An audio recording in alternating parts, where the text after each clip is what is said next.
titans corrosifs ont disparu. Bien le bonjour à toi, cher contribuable. Tu n'es pas sans savoir, si tu as un Helldiver actif, que la croisade d'Auchon nous a amené à découvrir les nouveaux dragons. N'as-tu jamais prêté attention au fait que les titans corrosifs avaient complètement disparu? Pour être plus exact, au tout début lors des missions, vous pouviez croiser tout en même temps. Le Hive Lord, le dragon et les titans corrosifs. Même si je n'ai pas pu garder d'enregistrement de ce fait, vous pouviez même avoir une incursion de titans corrosifs dans les galeries, ce qui était complètement débile vu qu'après vous aviez des machins gigantesques qui raclaient les plafonds et qui devenaient en fait complètement ingérables et complètement paumés. C'est pour ça très probablement que les développeurs ont complètement fait disparaître leur présence sur la planète d'Auchon. Ils n'étaient pas ingérables en extérieur, mais en intérieur, ils n'étaient probablement pas censés apparaître. Résultat des courses, les titans ont totalement disparu et n'apparaissent plus dans aucune incursion sur la planète d'Auchon. Si vous n'avez pas raté la suite des événements, l'ordre prioritaire donné par Joël vient d'échouer. La contre-attaque tyrannide d'Auchon se correspond à présent sur Chrysilla et Gacrux.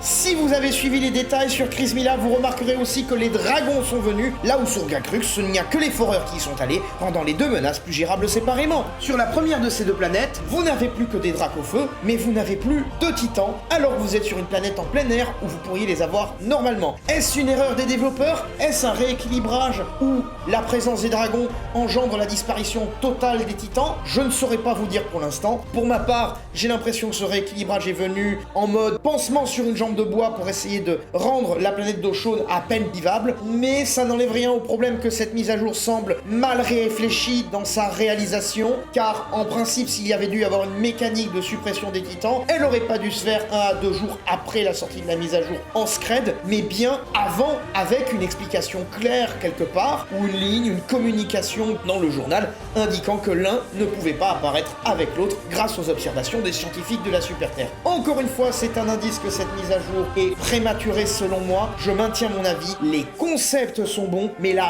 réalisation est mauvaise. La disparition des titans en est un exemple concret. Le problème de fond n'est peut-être pas d'avoir les titans en même temps que les dragons. Néanmoins, tout cela doit se faire dans un contexte qui est gérable et équilibré. Et ici, la seule chose que l'on peut constater, c'est que pour essayer de sauver les meubles, Arrowhead se retrouve à écoper le navire comme ils le peuvent. Ils auraient mieux fait de mieux travailler leur mise à jour avant de la sortir, plutôt que de mettre les joueurs Xbox dans la panade, comme ici, ainsi que les anciens joueurs qui, il y a des moments, même eux, commencent à trouver cette mise à jour invivable. Car il y a une différence majeure entre mettre les joueurs au défi et les exposer à une frustration inutile. J'espère sincèrement qu'Arrowhead finira par trouver un juste milieu permettant d'avoir les deux créatures en même temps sur le champ de bataille. En attendant, n'hésite pas à t'abonner pour rentrer dans le contribuable du contrôleur fiscal. Je te remercie d'avance si tu me laisses un avis en commentaire.